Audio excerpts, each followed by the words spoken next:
నన్ను అనుగ్రహించను అన్నట్టు మాట మనం చూస్తున్నాం. కాబట్టి మొదటిగా మనం చూసినట్టయితే మనము దేవుని పిల్లలమైనాము అన్న సంగతిని మనం గుర్తు చేసుకోవాలి. ఎందుకనంటే పిల్లలం అంటే సంతానం కింద మనం వస్తాము. కానీ మిగతా వారికి అలాంటి క్వాలిఫికేషన్ లేదు. కారణం ఏమిటి అనంటే వారు దేవుని స్వీకరించలేదు.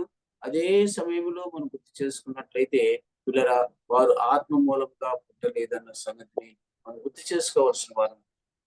దయచేసి కాబట్టి ఇది గమనించుకోండి.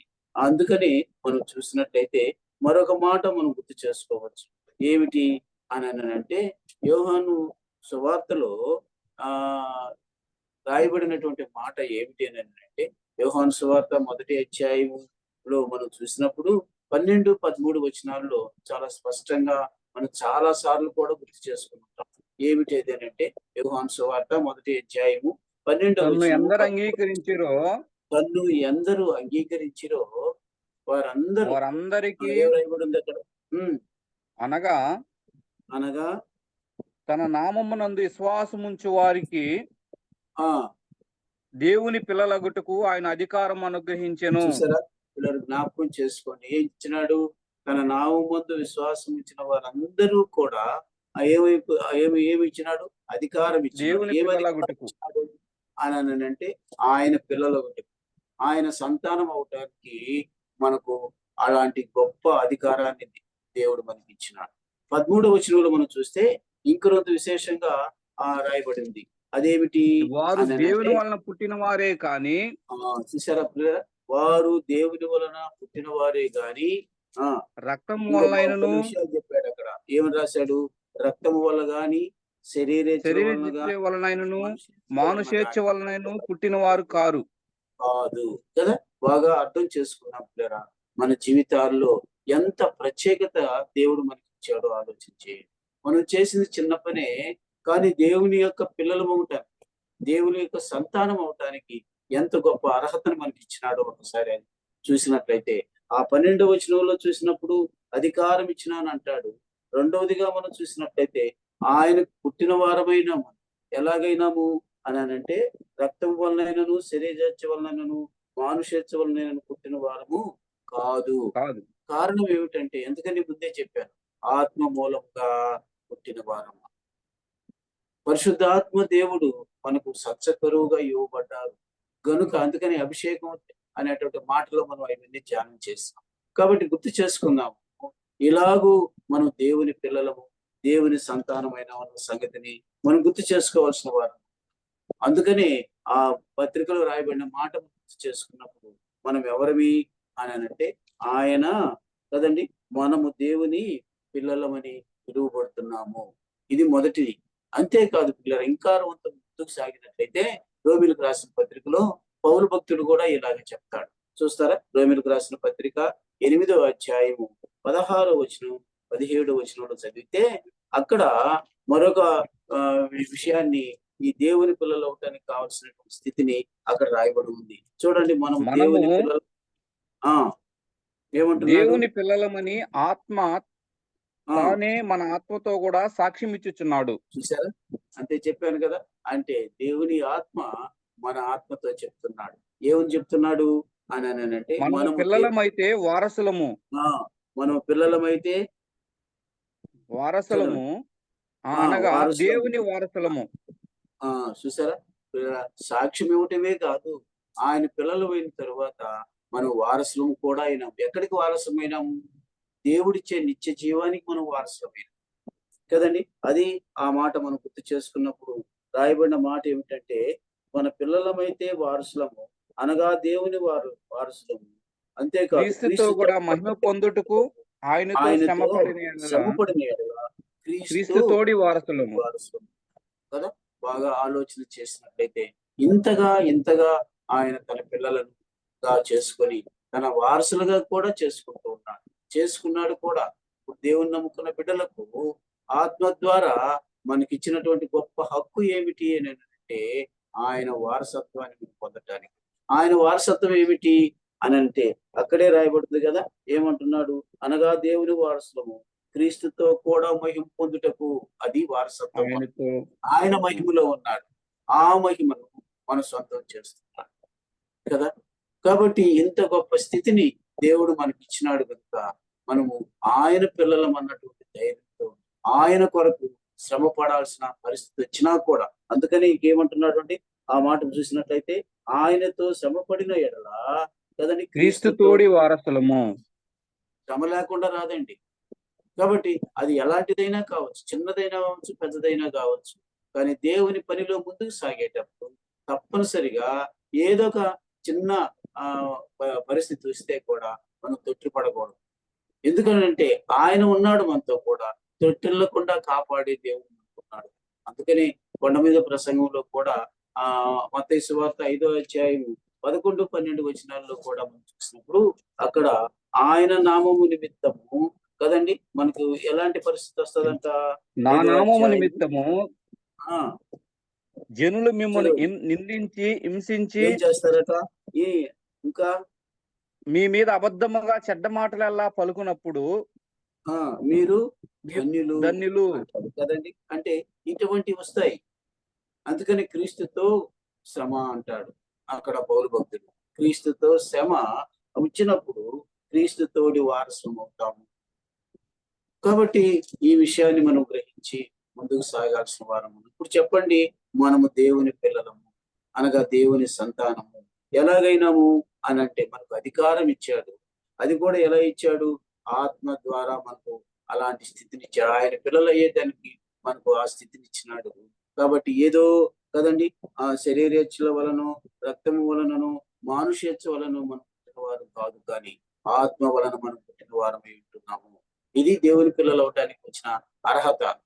అలాంటి స్థితిని మనకి ఇచ్చాడు. అందుకని ఇక్కడ కూడా మనం చూసినట్లయితే ఆయన వారసులు వేయడానికి కూడా ఆయన అంత గొప్ప స్థితిని మనకి ఇచ్చినాడు. అంతేకాదు మనం చూసినట్లయితే ఇంకొక మాట కూడా అంటాడు. దాన్ని హెబ్రీ గ్రంథకర్త ఇలా రాస్తాడు. ఏమని చెప్తున్నాడు? యేసయ్య అన్న మాటను ఏమంటున్నాడంటే హెబ్రీలు రాసిన పత్రిక 2వ అధ్యాయం 13వ వచనంలో ఇదిగో నేనును దేవుడు నాకు ఇచ్చిన పిల్లలను అంటాడు. చూడండి ఆ మాట మనం చూసినట్లయితే ఇదిగో ఎంత నేనును స్పష్టంగా నేనును దేవుడు దేవుడు నాకు ఇచ్చిన పిల్లలను నాకు అని ఇచ్చిన చెప్పుచున్నాడు. పిల్లలను అంటాడు. కాబట్టి మనం ఇప్పుడు చెప్పండి, దేవుడు యేసయ్య మనల్ని తన స్వరక్తం చేత కొన్నాడు. అదే సమయంలో మనము దేవుని బిడ్డలమైనాం. అందుకనే యేసయ్య అంటున్నాడు, ఇదిగో నేనును దేవుడు నాకు ఇచ్చిన పిల్లలను అని చెప్పుచున్నాడు. ఆయన. అందుకని కిందకి ఇంకా చదువుకుంటూ పోయినట్లయితే అక్కడ అంటాడు, కాబట్టి తన పిల్లలు రక్త మాంసములలో రక్త మాంసములు గలవారైనందున ఆయన కూడా రక్త ఆ మాంసములలో ప్రకారమే మరణం యొక్క బలము గలవాన్ని కదండి అంత స్పష్టంగా రాసినాడు. చూడండి, మరణము అంటే బలము గల వాణిని దాన్ని ఇచ్చేసే దానికోసం, అంటే సాతాని పరిస్థితిని మార్చేదాని కొరకు యేసయ్య రక్త మాంసములలో పాలువాడైనని హెబ్రీ గ్రంథకర్త రాస్తూ ఉన్నాడు. కాబట్టి మనం ఇప్పుడు స్పష్టంగా మనకు తెలుస్తున్నది ఏమిటంటే ఆ యొక్క పత్రికలో మొదటి భాగాన్ని చూసినప్పుడు మనం ఎవరిమి మొదటిదిగా మనం అందుకే కదా మనము దేవుని పిల్లలము అనగా దేవుని సంతానమైనాము. మిగతా వారికి అలాంటి స్థితి లేదు. లోకంలో ఉన్న వారందరూ కూడా కాదు. ఎందుకనంటే అదే చెప్పాను, యేసు ప్రభువుని స్వీకరించిన వారికి మాత్రమే దేవుని సంతానం అవుటకు అధికారం ఉంది. గనుక ఇప్పుడు మొదటిది మనం చేసుకున్నాం. ఇంకా చెప్పాలి అని ఏంటంటే పిల్లరా, రెండవదిగా మనం చూసినప్పుడు రెండవది మనం చూస్తే ఏం రాసినాడు పత్రికలో మనం గుర్తు చేసుకున్నప్పుడు ఆ పత్రికలో మొదటి వచనంలోనే మన పిల్లలము మరొక మాట ఏం రాసినాడు అని అంటే పిల్లలమగునట్లు తండ్రి మనకెట్టి ప్రేమ అనుగ్రహించను అన్న మాట రాయబడి ఉంది కదా. మనం చూసినట్లయితే ఏం రాయబడి ఉంది అక్కడ? మనము దేవుని పిల్లలమని పిలువబడినట్లు పిలువబడినట్టు తండ్రి మనకెట్టి ప్రేమ అనుగ్రహించును చూడుడి. కాబట్టి ఇక్కడ తండ్రి ప్రేమను మనం గుర్తు చేసుకుంటున్నాం. ఆయన పిల్లలమైనా ఆ పిల్లలు అవ్వటానికి కావలసిన కారణాన్ని మరలా చెప్తూ ఉన్నాం.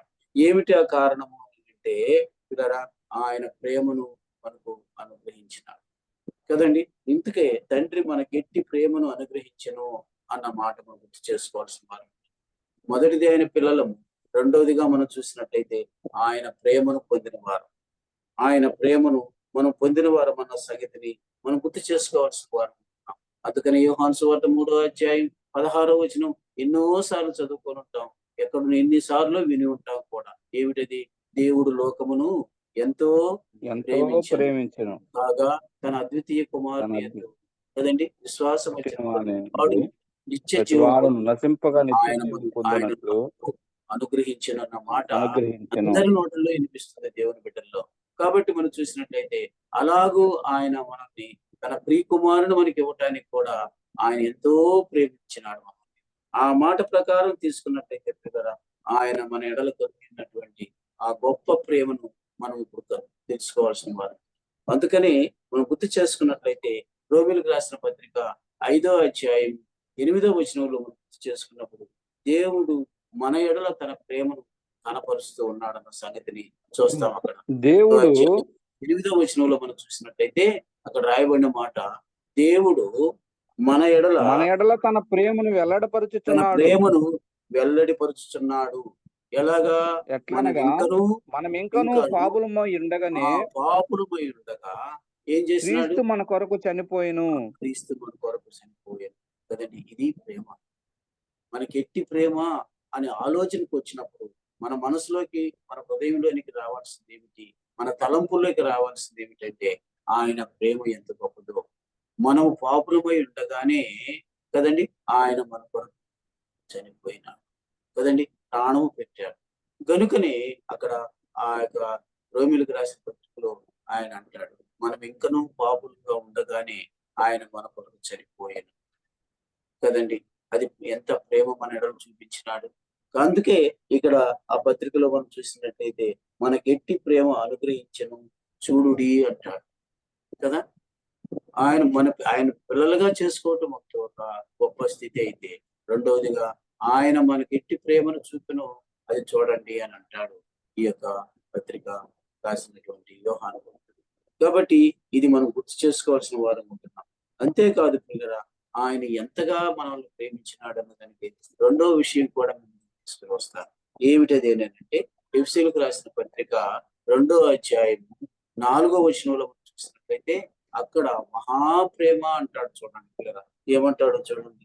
దేవుడు కరుణా సంపన్నుడై ఉండి కదండి ఏం చేస్తున్నాడో చూడండి అక్కడ 2వ అధ్యాయం 4వ ఆయనను వచనం. దేవుడు ఆ కరుణా సంపన్నుడై ఉండి కరుణా సంపన్నుడై ఉండి కదండి మనము తన మన అపరాధముల మహాప్రేమ చేత చేత చచ్చిన వారమై ఉండినప్పుడు ఏదాని వల్ల సైతము మన మన పరిస్థితి ఎడల ఏమిటి? చూపిన తన ఆత్మీయంగా ఏమై ఉన్నాము? అపరాధముల చేత మనం చనిపోయిన చచ్చిన వారమై ఆత్మీయంగా ఆయన తన మన మహాప్రేమ ఎడల చూపిన తన కదండి మహా ఏం చేసినాడు? తన మహా ప్రేమ చేత మనను క్రీస్తుతో కూడా బ్రతికించెను. కదండి బాగా ఆలోచన చేసినట్లయితే తన మహాప్రేమ చేత కరుణా సంపన్నుడై ఉండి మన అపరాధములను బట్టి మనం చనిపోయిన స్థితిలో ఉన్నాం. తన మహాప్రేమ చేత క్రీస్తులో మనం ఏం చేసినాడు? బ్రతికించినాడు. ఇది మన ఆత్మీయ స్థితి. ఈ ఆత్మీయ స్థితిని మనం చేసే దాని కొరకు ఆయన మహాప్రేమ చూపించినాడు. అందులో ఎవరు ప్రాణత్యాగం చేసింది? ఎవరు అంటే యేసయ్య మన కొరకు ప్రాణత్యాగం చేసింది. ఆ ప్రేమను చూపించింది ఎవరు కదండి? ఆ తండ్రి చూపించినాడు. ఎందుకంటే యేసుక్రీస్తు ద్వారా మనం ఆయన పిల్లలు కావాలని కదండి.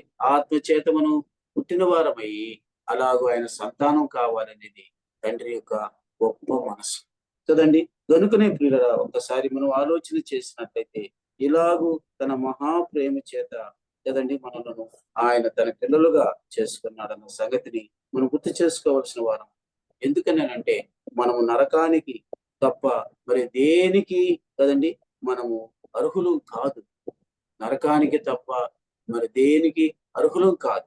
అలాంటి పరిస్థితుల్లో పాపులను అయినటువంటి మనలను తన పిల్లలుగా మార్చడానికి ఆయన కదండి తన అమితమైన ప్రేమ మన ఎడల చూపించినాడు కదా. తన అమితమైన ప్రేమను మన ఎడల చూపించినాడు. కాబట్టి తండ్రి ప్రేమ మన ఎడల ఎంత గొప్పదో ఆ స్థాయి, ఆ స్థితిని మనం గుర్తు చేసుకోవాల్సిన వారు. ఎందుకంటే కేవలం మనకి ఆయన మన ఎడల ఎట్టి ప్రేమను చూపినో చూడని అన్న మాటకు ఇంత స్థితి ఉంది. ఒకసారి మనం గుర్తు చేసుకున్నట్లయితే లూకా సువార్తలో యేసయ్య చెప్పినటువంటి ఒక ఉపమానం ఉంది కదండి. ఏమిటది అని అంటే, ఒక తండ్రికి ఇద్దరు కుమారులు ఉన్నారు కదండి. అలా ఉన్నప్పుడు ఆ కుమారులలో చిన్న కుమారుడు భాగం పంచుకున్నాడు. పంచుకుని అతడు ఆస్తిలో తీసుకొని దూర ప్రాంతానికి వెళ్ళిపోయినాడు. మరి ఇందులో తండ్రి ప్రేమ ఎంత గొప్పదో ఎందుకనంటే, మనం ఆ 15వ అధ్యాయం 11వ వచనం నుంచి 29వ వచనం వరకు చదివితే, మనం ధ్యానం చేస్తే అందులో 12 సార్లు తండ్రి తండ్రి తండ్రి అన్న మాట వస్తుందండి. 12 సార్లు లెక్క పెట్టుకోండి తర్వాత. కనుక ఈ 12 సార్లు ఏమిటి అని అంటే, ఆ తండ్రి ప్రేమ కదండి. మనకు సంవత్సరాది మొదలుకొని సంవత్సరాంతము వరకు కూడా ఈ 12 నెలలు ఆ తండ్రి ప్రేమ మన ఎడల కనిపిస్తూనే ఉంటుంది. అందుకనే అనుదినము ఆయన వాత్సల్యం మనం చూస్తే విలాప వాక్యాల్లో ఆ మాట ఉందండి. ఏముందంటే, అనుదినము ఆయన వాత్సల్యత మన ఎడల చూపిస్తుంటాడని రాయబడి ఉంది. నిజమే ప్రియులారా, అనుదినము తన కృపను ఆయన వాత్సల్యత మన ఎడల చూపిస్తూనే ఉంటున్నాడు. కనుక అలాంటి తండ్రి 12 సార్లు ఎందుకు వచ్చింది అని అంటే, 4 విషయాలు తీసుకొని వస్తారు ఆ యొక్క సందర్భాన్ని బట్టి. ఏమిటి? మొదటిది ఏమిటంటే, పిల్లరా, ఆయన కుమారుడు అడిగిన వెంటనే పంచి ఇవ్వటానికి కదండి, ఆస్తిని పంచి ఇవ్వటానికి ఆయన ప్రేమను చూపించినాడు. మొదటిది పంచి ఇచ్చుటకు ప్రేమను చూపించాడు తండ్రి. రెండోది మనం చూసినట్లయితే పిల్లరా, ఆ పంచి ఇచ్చిన తరువాత కుమారుడు వెళ్ళిపోయినా ఎదురు చూసే దాంట్లో ఆయన ప్రేమను కనిపించినాడు. మొదటిది తన ఆస్తిని పంచి ఇచ్చే దాంట్లో పిల్లరా ప్రేమను చూపించాడు. రెండోది కుమారుడు వెళ్ళిపోయినా మరలా వస్తాడన్నటువంటి ఇదితో ఎదురు చూసేటట్టుగా ఆయన ప్రేమను కనపరిచినాడు. మనం గుర్తు చేసుకున్నట్లయితే ఆ సందర్భంలో మనం చూస్తాం, అతడు దూరముగా ఉండగానే కదండి ఎదురు వెళ్ళి అతన్ని కౌగిలించుకున్నాడు, భుజం మీద పడ్డాడు. ఇది రెండవది. మూడవది మనం చూసినట్లయితే పిల్లరా, ఆ ఎంతటి పరిస్థితిలోనైనా సరే ఆ కుమారుడి మీద పడి ముద్దు పెట్టుకునేటటువంటి ఆ ప్రేమను చూపించినాడు కదండి. మొదటిదేమో మనం గుర్తు చేసుకున్నప్పుడు తన ఆస్తిని పంచిపెట్టేటప్పుడు తన ప్రేమను కనపరిచినాడు. తర్వాత ఆ కుమారుడు మరలా తిరిగి వస్తాడన్నటువంటి ఎదురుచూపులో తన ప్రేమను కనపరిచినాడు. మూడవదిగా మనం చూసినట్లయితే ఆ కుమారుడు తిరిగి వచ్చిన తరువాత కదండి ముద్దు పెట్టుకుంటూ అంటే హక్కును చేర్చుకోవటం తన ప్రేమను కనపరిచినాడు. నాలుగవది ఏమిటో తెలుసా? గొప్ప విందు చేయటానికి కూడా తండ్రి తన ప్రేమను చూపించినాడు. ఈ 4 విధాలైనటువంటి ప్రేమను మన ఎడల కూడా చూపించినాడు. ఇప్పటికీ చూపిస్తూనే వస్తున్నాడు. ప్రతి సమయంలో కూడా మనము ఆ బలహీనులమై ప్రభువుకు దూరమైనప్పుడు కూడా ఆయన ఎదురు చూసేవాడు కదండి. అందుకే అంటాడు కదా, నేను దినమెల్లా నేను నా చేతులు చాపుతూనే ఉన్నానని యెషయా గ్రంథంలో చెప్పాడు. దినమెల్లా కదండి. అలాంటి ప్రేమ కలిగిన వాడు మన దేవుడు. అందుకని అక్కడ రాయబడిన మాట మనం చూసినట్లయితే, తండ్రి మనకెట్టి ప్రేమ అనుగ్రహించును చూడుడి. ఇది రెండవ విషయం. మొదటిదేమో మనం చూసినట్లయితే మనము దేవుని పిల్లలమని పిలువబడ్డాము. రెండోది మనం చూసినట్లయితే తండ్రి మనకెట్టి ప్రేమ అనుగ్రహించును అది చూడమని చెప్తున్నాను. అందుకనే నేను ఈ విషయాన్ని చెప్తున్నాను పిల్లలు. ఎలాంటి ఎట్టి ప్రేమను చూపించినాడు ఆ లోకాసు వార్తలో ఉన్నటువంటి ఆ తండ్రి ఆయనంటే, అంతకన్నా మన పరమ తండ్రి ఇదే బంధాలు మనం చూస్తూనే ఉన్నాం. తన ఆస్తిని పంచిపెట్టడం అంటే తన ప్రియ కుమారుణ్ణి మనకి ఇవ్వటం కదండి. మనం తప్పిపోయిన స్థితిలో ఉన్నప్పుడు కూడా తిరిగి వస్తారన్నటువంటి ఆ మనసుతో ఆయన ఎదురు చూడటం రెండో ప్రేమ. మూడోది చూసినట్లయితే వచ్చినప్పుడు ఏమాత్రం కూడా అసహించుకోకుండా, ఏమాత్రం కూడా దూరంగా పెట్టకుండా భుజం మీద పడి ముద్దు పెట్టుకునేటువంటి స్థితి. మీకు ఇంకా కావాలి అంటే పరమగీతాలు 1వ అధ్యాయం 2వ వచనంలో ఒక మాట ఉంది. చూడండి సంఘాన్ని ఎలా ముద్దు పెట్టుకుంటాడు. పరమగీతాలు 1వ అధ్యాయము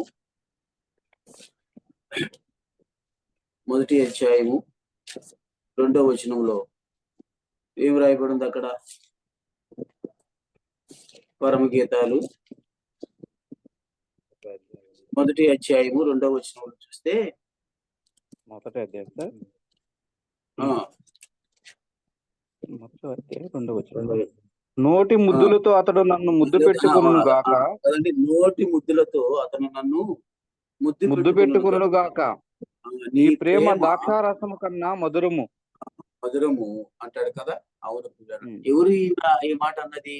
సంఘం అనేటటువంటి సోలమ్మ కదండి. ముద్దు పెట్టుకునేది ఎవరు అంటే పిల్లరా, రాజు, ప్రభువులకు ప్రభు, సంఘాన్ని కొరకు మన ప్రాణము పెట్టడానికైనా వెనకాడనటువంటి యేసు ప్రభు కదండి. అందుకనే మనం చూసినట్లయితే నోటి ముద్దులతో అతడు నన్ను ముద్దు పెట్టుకున్నాడు గాక, నీ ప్రేమ ద్రాక్షారసం కన్నా ఎంతో మధురమైనది అంటారు.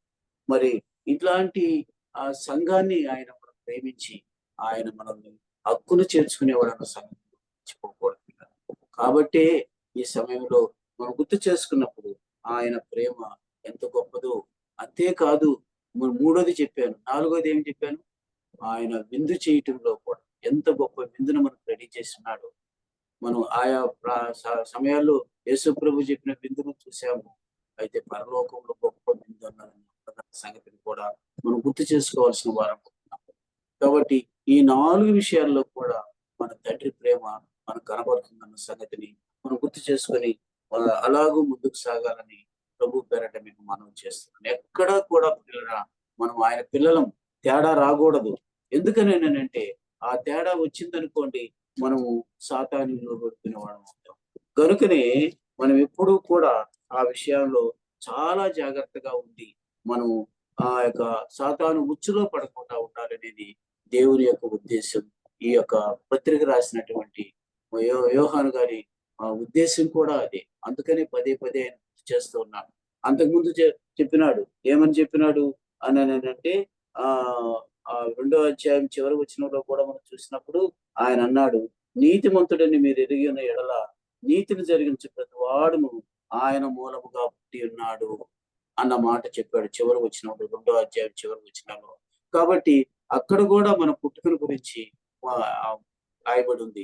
ఆ తర్వాత మనం చూసినట్లయితే ఇలాగూ ఆయన బిడ్డలుగా మనం ఉండాలని, ఆయన పిల్లలుగా మనం ఉండాలని ఆయన చెప్తూ ఆయన మనకెట్టి కదండి, ఆ తండ్రి మనకెట్టి ప్రేమను అనుగ్రహించినాడో చూడండి అని అన్నాడు. ఇప్పుడు మూడవది చెప్తాను చూడండి. మనము దేవుని పిల్లలమే, ఈ హేతువు చేత లోకము మనలను ఎరుగదు, ఏలయనగా అది ఆయనను ఎరుగలేదు. ఇది మూడవది. లోకము మనం ఎరుగదు.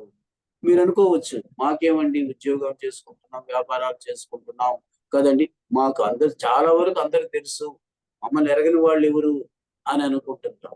కానీ ఇప్పుడు ఆ ఎరగటం కాదు, మనలో ఉన్నటువంటి కదండి మన ప్రభువు అందరూ ఆ ప్రభుని వారు ఎరగలేదు. వారిని ఎరగలేదు, ఆయన ఎరగలేదు అని అంటే మనల్ని కూడా ఎరగనట్టే లెక్క. ఆత్మీయంగా మనం ఎరగలేదు వాడు, కేవలము మనకున్న హోదాను బట్టు, మనకున్నటువంటి స్నేహాన్ని బట్టు అలా ఎరిగొండొచ్చేమో, కానీ ఆత్మీయంగా మనం పొందినటువంటి ఆ స్థితిని వారు ఎరగలేదు. అందుకని ఎరగని వారుగానే వాళ్ళు పోతారు. మీకు ఇంకా బాగా గుర్తు కావాలని అంటే మీరు గుర్తు చేసుకోండి. మనకు యోహాను సువార్తలో యేసు ప్రభువు చెప్పినాడు 15వ అధ్యాయంలో చూడండి. అక్కడ మనం చూసినప్పుడు ఏమి రాయబడిందో చూడండి. 15వ అధ్యాయము 20-21 వచనాలు చూసినట్లయితే అక్కడ యేసు ప్రభు చెప్పిన మాట చూడండి. అప్పుడైతే మనకు బాగా అర్థమవుతుంది. చూడండి అక్కడ ఏం రాయబడిందో. దాసుడు తన యజమాని కంటే గొప్పవాడు కాడని నేను మీతో చెప్పిన మాట జ్ఞాపకం చేసుకునుడి. లోకులు నన్ను హింసించిన ఎడల మిమ్మును కూడా హింసింతురు కదండి. చూడండి ఏమంటున్నాడు అని అంటే, లోకము కదండి, లోకులు నన్ను హింసించిన ఎడల మిమ్మును కూడా హింసింతురు.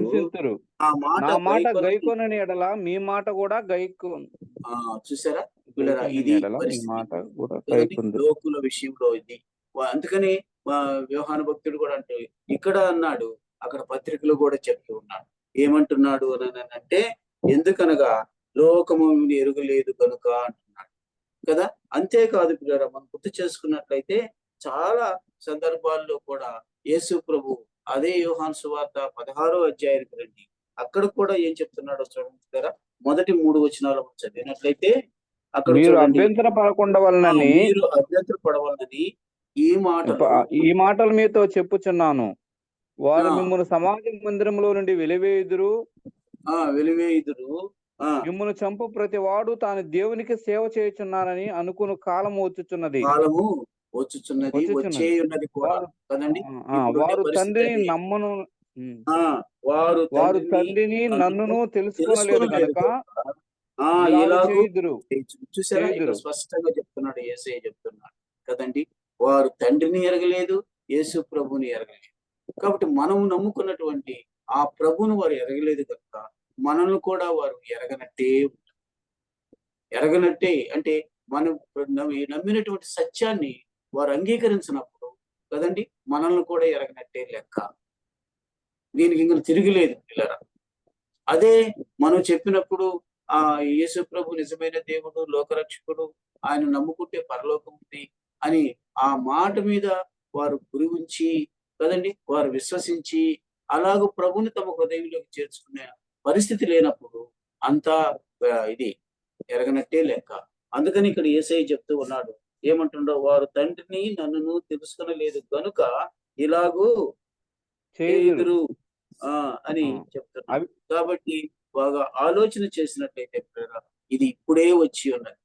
ఎందుకనేనంటే వారు అలాగే ఎరగలేదు కనుక కదండి ప్రభువును నమ్ముకున్న వారిని కూడా ఆ దూరం చేసేదాని కొరకు, ఇంకా హింసించేదాని కొరకు, ఇబ్బంది పాలు చేసేదానికి కూడా వాళ్ళు వెనుకాడరన్న సంగతిని మనం గుర్తు చేసుకోవాల్సిన వారు కదా.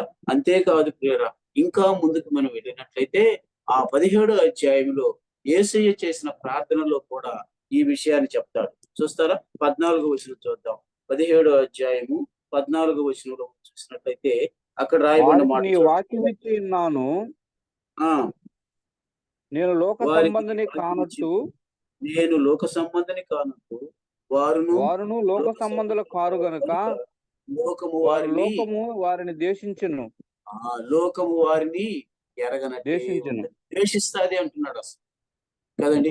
నిజం పిల్లలు, ఆయన వాక్యము వారిలో లేదు కనుక కదండి ఆయన వాక్యం మనలో ఉంచుకొని ఆయన సంతానంగా ఆయన ప్రేమను బట్టి మనం ముందుకు సాగేటప్పుడు లోకము మనం ఏం చేస్తుంది, ద్వేషిస్తుంది అన్న సంగతిని మనం గుర్తు చేసుకోవాల్సిన వారు. తర్వాత చూడండి, కిందకి మనం చదువుకుంటూ వస్తే 16వ వచనంలో ఏం రాయబడిందో చూడండి కదా. అక్కడ ఏం రాయబడింది, నేను లోక నేను సంబంధిని కానట్టు వారు లోక సంబంధులు కాదు. కారు ఎవరి గురించి చెప్తున్నాడు అన్నమాట. కాబట్టి ఇప్పుడు జ్ఞాపకం చేసుకుందాం ఈ సమయంలో. ఇలాగూ మనము మనల్ని ఎరగకుండా వాళ్ళు ఉండిపోతారు. ఎందుకనంటే దేవుని ప్రేమ మనలో ఉంది. ఈ ప్రేమను వాళ్ళు గ్రహించరు కనుక వారు మనల్ని ఎరగరు అని భక్తుడు యోహాను భక్తుడు సెలవిస్తూ ఉన్నాడు. అంతేకాదు పిల్లరా, మనం ఇంకా ముందుకు సాగినట్లయితే ఒకసారి మనం గుర్తు చేసుకున్నప్పుడు ఒక సమయంలో శాస్త్రులు పరిసయ్యులు చాలా ఇబ్బంది పెట్టినారు యేసయ్యని. అంతా ఇంత కాదు అంటే ఆయన అన్నాడు, ఆ మీకు అబ్రహాము కుమారులు అని అంటున్నారు కదా, మరి ఏంటి మీ పరిస్థితి, నిజముగా దేవుణ్ణి ఎరగకపోతే మీరు అబ్రహాము కుమారులు కూడా కాదు అని ఆ యేసు ప్రభు చెప్తే దానికి వాళ్ళు అన్నారు, మేము అబ్రహాము కుమారులమే, నువ్వు ఎక్కడున్నావు అసలు అని వారు చాలా కష్టంగా ఇబ్బందికరంగా మాట్లాడినారు. అప్పుడు యేసయ్య ఏం చెప్పాడు అని అంటే, యేసయ్య దేవత్వాన్ని వారు ఎరగనే లేదు. నువ్వు దేవుని కుమారుడు కాదన్నట్టుగానే వాళ్ళు మాట్లాడుతూ ఉన్నారు.